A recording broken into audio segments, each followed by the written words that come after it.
How to play fast push puppet machine? Well, ituturo ko to sa inyo mga mi. So meron tong 4 modes like level mode, memorize mode, scoring mode, and multiplayer mode. Pag nakapili ka na ng mode na gusto mo laruin, press mo lang yung back button niya, then mag-i-start na yan. Goal mo dito is patayin mo lang yung my red lights hanggang matapos mo yung level. Next naman natin is yung memorize mode. So syempre guys, ang goal mo dito is tandaan mo lang or i-memorize mo lang kung saan nag-pop yung red light. And up to level 9 to ha, kaya good luck! Charot!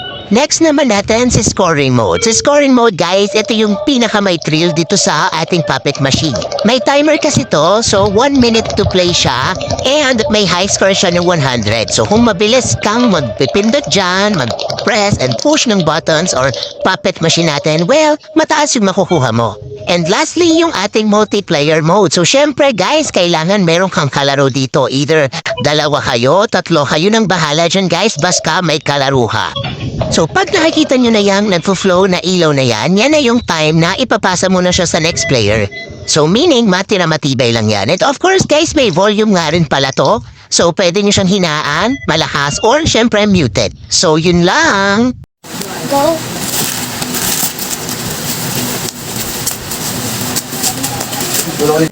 Hi mga mamis, kung katulad ko din kayo na nagigilty na dahil sa kaka-cellphone or TV ng mga anak nyo, try nyo itong bagong na-discover ko sa TikTok na Pop It Interactive Game.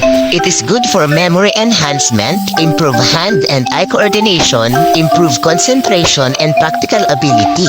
O diba, nag-e-enjoy na ang anak mo, madami pa siyang na-improve the important skills dahil dito. And reminder ko nga lang pala, sobrang addicting ng larong to. Pwede sa bata at matanda. Kaya pati ako naa-addict na rin. Lakas kasi nito makapagpatanggal ng stress. Maganda rin itong bonding between parent and children. Kaya kung gusto mo rin, click the yellow basket.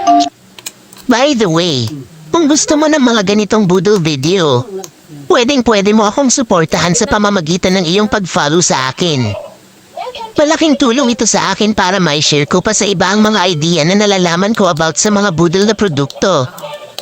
Kung gusto mo bumili, ilalagay ko yung link kung saan ka pwede mamili. Ilalagay ko sa comment section. Follow me for more. Salamat!